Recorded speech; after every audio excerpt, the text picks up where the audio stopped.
Wow, I had no idea Mum and Fasha were so much stronger than me, not to mention my father.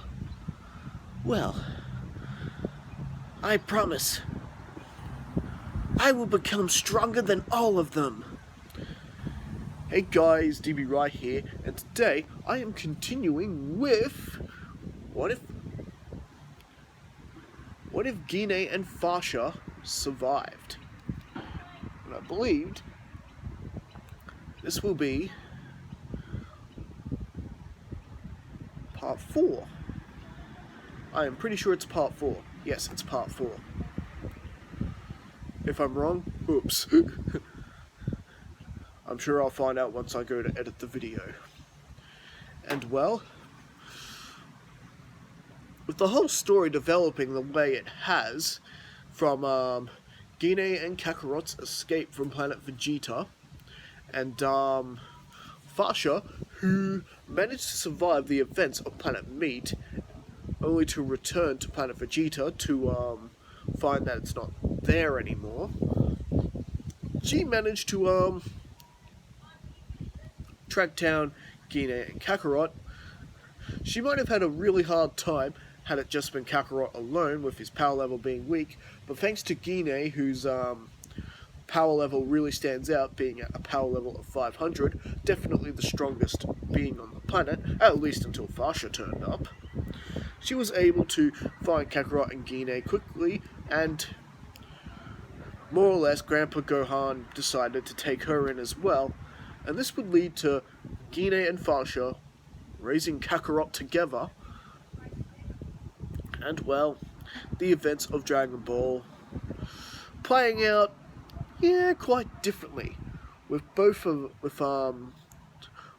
which ultimately becoming pupils of Master Roshi, just like Goku does in the original, and Fasha more or less, and Gine more or less learning the whole, how to suppress their power levels, how to sense energy, and all that, which is good. This would mean that the Frieza Force would never find them, and, well, unknown to Gine and Kakarot at this point, Fasha is more or less planning revenge with Frieza. However, unlike my other what if with what if Fasha survived, she does mellow out a lot more a bit more easier, just being more or less a more important part of the Dragon Team, being accepted even quicker than what she was in the What If Fasha Survived storyline I did, which you can also check out. And yeah, she's got Gine, another Saiyan she can train with, and at least she doesn't have to go as easy with Gine as they have to do when they train with Kakarot. And well, this actually led to events playing out slightly different. We had a slightly stronger Kakarot, who was definitely quite the asset during the whole Pilaf saga, and, well, and during the Red Ribbon Army saga, having, defeated Tao very easily, and even, well, managing to prevent Bora's death. And, well, things just really played out differently. You can check out the other parts to really check those out, but where we last left off, we were at Fortune Teller Barbers, and with Fasha and Gine joining the team of fighters going up against Barber and a henchman, so they could get a reading and find out where the final Dragon Ball was. This actually led to Fasha, Gine, and Kakarot having to battle a mystery opponent. Now, this time, it wasn't Grandpa Gohan like in the original. It was actually Bardock. Bardock in a cat mask. And, well, it was actually quite interesting. Both Gine and Fasha lost the match with Bardock, but were able to more or less deduce who the character who was behind the mask. Saiyan armor, similar haircut to Bardock, fights like Bardock. As we know, fighting is like footprints. it was actually quite surprising it took him that long to figure it out, as it did. And well, Kakarot battled with his father last, and Bardock more or less giving him the win after teaching Kakarot a bit of a lesson about his tail. Much like Grandpa Gohan does in the original, but ultimately Bardock more or less threw the match, and he was very impressed with how strong Kakarot was able to push himself. After all, he was a power level of 2 when Bardock last saw him, and yeah, he was more or less pretty close to the 100 mark, something like that, if not a bit stronger. And well, with that, yeah, well, he was more or less impressed, and he got to reveal to Kakarot that he's his father, and it was just a good, heartwarming moment between mother, father, and son with their reunion, and Fasha, of course, being reunited with her former leader, and former love interest in her own right. And, well, Fasha swears to Bardock that they will get revenge for him for what Frieza did, and Bardock just sort of smirking, going, "I wouldn't expect any less from you, Fasha." And well, his day pass expires, and well, he's got to go back to where he is. And for some of you guys who were suggesting to me whether these guys would actually wish Bardock back, well, actually no. Just because Bardock tells them that he's at peace and that he's got Shugesh, Borgos, and Tora keeping him company where he is, and he's quite happy there, actually. And, and there are some of the other Saiyans he respects there as well. So it's, yeah, he's quite happy remaining where he is at this point. And well, Goku was sent by Master Roshi to continue his training on his own, and, without the flying Nimbus, leading up to the 22nd Tenkaichi Budokai. And well, this is where things begin to deviate more in the story, because Goku actually pushes himself a lot harder in these 3 years than what he does in the original. Finding out that his mother was so much stronger than he was, that Fasha was so much stronger than he was, and not to mention his father, Bardock, who's like a titan in comparison. This has inspired Kakarot, to train harder than he ever has. He is not just running around having little adventures that are increasing his strength and running around and conditioning himself using the earth. He is also strapping boulders to himself and running around carrying them, much kind of like what he does during, between the 23rd Tenkaichi Budokai and his time with Kami. How he has a boulder strapped to him in the filler, during the filler. Yeah, he's more or less doing that early, and, he really wants to show up at the next Tenkaichi Budokai. He wants to be stronger than his mother. He wants to be stronger than Fasha if he can manage it, and, he's determined to win the next tournament. And, well, after 3 years of hardship, Kakarot is once again reunited with his family, Gine, his mother, Fasha, and the rest of the Dragon team, who are there, ready for the Tenkaichi Budokai, and this is where they meet Crane Hermit and Chaozu, and pretty much the new tournament pretty much goes off without a hitch. Do Fasha and Gine enter again? And remember, Fasha's tail did in fact grow back. And, well, you got the whole preliminaries playing out very differently, because, well, you do got the additions of Gine and Fasha in there as well. And, well, as to who actually gets in, it's actually Gine who ends up taking Pampet's spot. So it'll be Gine versus Kakarot, the rematch. And well, you actually get Fasha, who takes Krillin's spot, eliminating Chaozu. Yeah, there was no way Chaozu was going to get in. With the additional numbers of warriors, there was no way, even with Chaozu doing his little thing where he switches the numbers, there was no way that some of the members of the Dragon team and or Ten Shinhan battling with and Chaozu battling with some of the members of the Dragon team. There's just too many of the Turtle Hermit students in the tournament. So Chaozu ended up losing to Fasha, Fasha more or less taking his spot. Which, needless to say, Crane Hermit is not impressed by this at all. And well, he's more or less punishing Chaozu for that.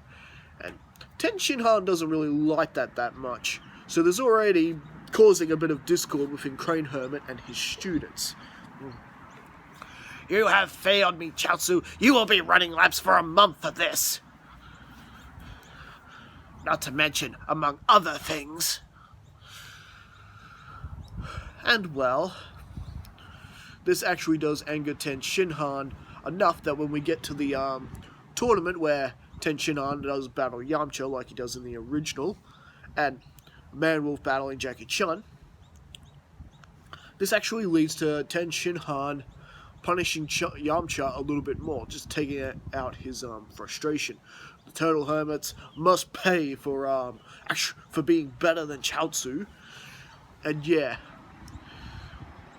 And don't worry, Yamcha's still alive, and still mostly ended up with a broken leg. It's just he suffered slightly more. And well, Jackie Chun beats Manwolf exactly like he does in the original, with and with Moon Boy Krillin restoring. No, wait, that's actually wrong. Roshi didn't actually destroy the moon in that timeline. So no, he wouldn't even be battling Manwolf at all. Okay. Sorry about that, guys. I nearly forgot my own story. How dare I? Alright, so Jackie Chun would actually be just battling some other martial artist who was lucky to get through the preliminaries. Jackie Chun would still win either way. Alright, and then we get Fasha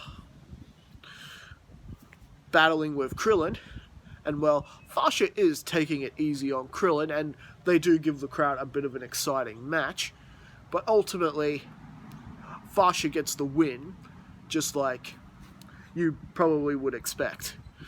And then, we get Gine battling her son, just like in the previous tournament. However, things go very differently this time. Unlike Gine, who beats her son, Kakarot beats her.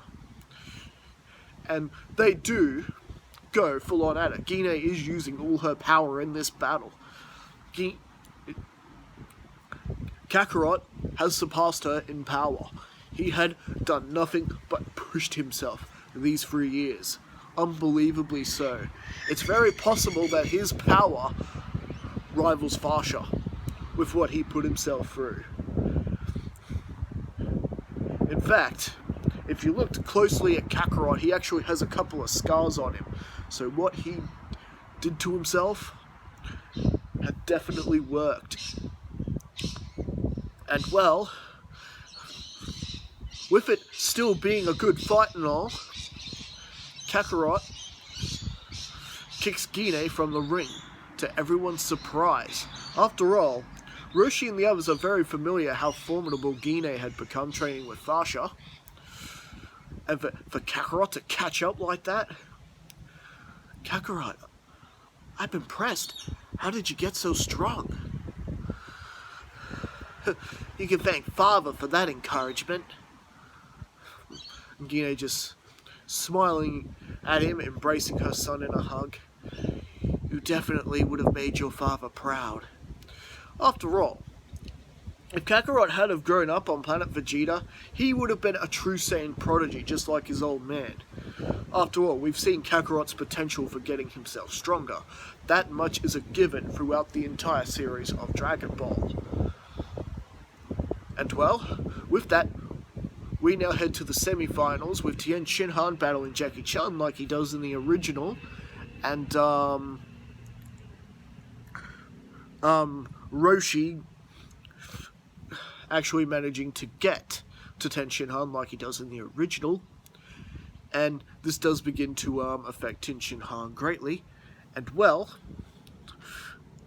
with that, just like in the original, Jackie Chan steps out of the ring and decides to more or less retire as Jackie Chan. And well, the next match, you get Fasha 101 with Kakarot. And well, if you thought the battle between Gine and Kakarot was intense, Fasha versus Kakarot is on a whole other level. Tien Shinhan can't believe what he's looking at here. However, the whole thing does have him excited. And of course, he is at the moment looking to kill Goku for what? Or Kakarot, sorry, for what Kakarot did to Tao.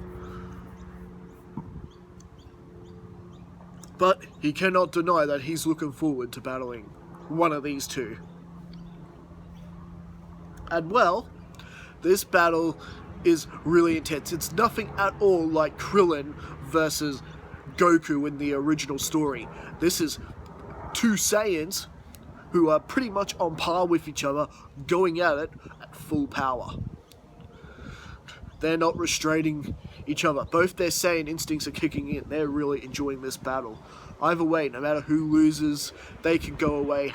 They can lose the match happily. And well, the battle is that intense that both of them are really tired and becoming damaged because of this. They're literally going at it. Roshi's going up and going, these two better take it easy or they're not going to have any energy left for the finals. And well, to everyone's surprise, and some new tricks that Kakarot had picked up, he does do his little disappearing trick, and he actually does manage to eliminate Fasha. It just catches Fasha off guard, and he knocks Fasha out of the ring in a similar sense to how he knocks Krillin out of the ring. Difference is, Kakarot is damaged, beat up, and bleeding a little bit. He's definitely weakened as we head into the final match between Tien and Kakarot. The referee did ask Kakarot if he wanted a rest, but no, Kakarot is just willing to continue the way he is. If anything, this would actually be good training for him, to just keep going like that. Kakarot is definitely in for a Zenkai boost after all this. And, you know, so is more or less Fasha. And, well, we get the final match between Tien and Kakarot, which, after all the energy Kakarot has used up, it's more or less the same as the original fight between the two. Just due to Kakarot got himself weakened that much, he used too much power in the battle against Fasha. You know, they just couldn't help but go full ball. And, well, under Master Shen's guidance, Chaozu does paralyze Kakarot, and the whole thing with that plays out per normal, with Tien Shinhan realizing what's going on and going, I don't want your help! I want to win the title! How can I call myself champion if I win this way? The whole how that plays out. You will do as you're told. I am your master. If you don't do this, you shall share Kakarot's fate. And, well, with that whole thing, Chaozu decides to let him go like he does in the original, and, well, Master Shen ends up getting blasted out of the arena when he tries to, I guess he was more or less trying to fire a Dodon Ray at Tien Shinhan. We don't see because, well, Roshi blasts him out of the arena. And, well, the match is able to continue, with the match ultimately ending the same way it does in the original, with Kakarot losing because because he just happened to hit that truck on the way down after Ten Shin Han blows up the ring. And well, because of that, Goku may have walked away second, but he is very proud of how far he had managed to come.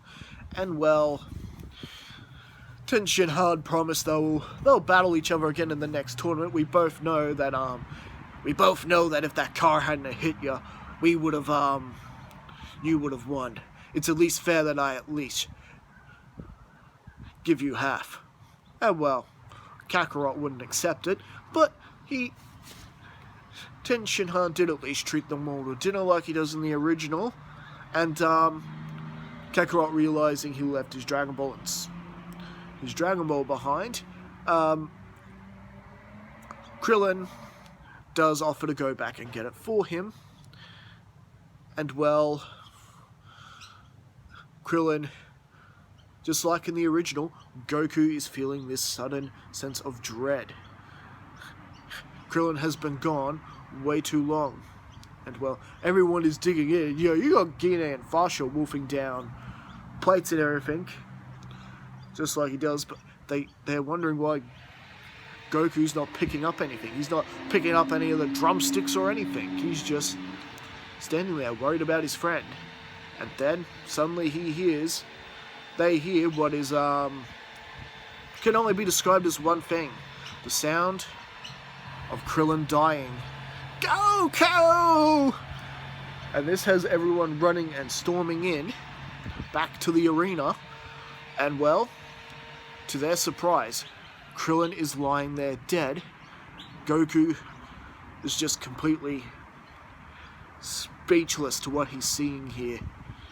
He's sad. The rest of them come in to see Goku just holding Krillin in his arms, trying to wake him up. And Fasha and Gine, everyone is just surprised. What could be strong enough to take down the likes of Krillin on this planet? After all, as far as Gine and Fasha were concerned, everyone in that room were the strongest on the planet. What is going on here? Fasha and Gine even thinking, could this be Frieza? Could this be Frieza's henchmen? They'd be the only ones maybe strong enough to take down someone like Krillin. However, it's already too late. Goku's already asked Bulma for the Dragon Raider, and he's on his flying Nimbus, flying at full speed towards the assailant. And well, this is where Roshi discovers the piece of paper with the word devil encircled on it. No, it can't be anyone but him. What? You know who did this? Who did this, old man? This is the crest of King Piccolo, and I think that's actually where we're going to leave things for right now. So what did you guys think? Did you enjoy this story?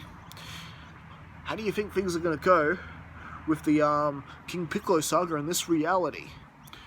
I think things will be interesting, considering that Kakarot is a lot more powerful than his original counterpart.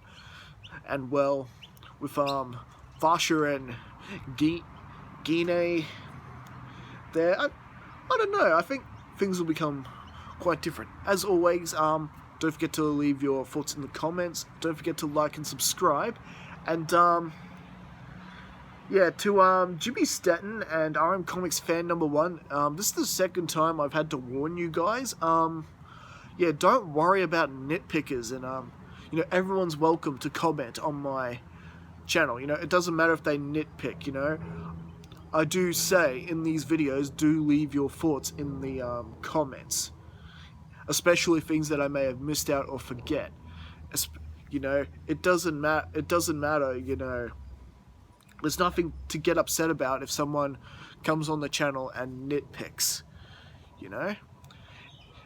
If anything, that'll actually improve my what-ifs in the future. The next time I do a what-if involving certain characters that I may have gotten wrong, that'll only make the next what-if where I feature that character even better, you know?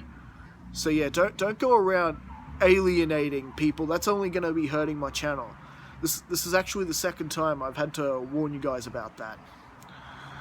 Anyway, so yeah, so please do leave your comments, and make sure, just make sure they're respectable. And yeah, don't forget to like and subscribe as per usual. And I will see you guys again for the next content, for the next video. For the next video. And well, yeah, and again, Jimmy Stanton, RM comic fan #1. Yeah, don't alienate the other people who are participating in the comments. It is a discussion. That's why it says on the title, a Dragon Ball discussion. Don't I don't want to see any bullying in the comment sections. This is the second time I've warned you guys. If I see it again, I may have to block you guys. Don't make me do that. Okay, see you guys.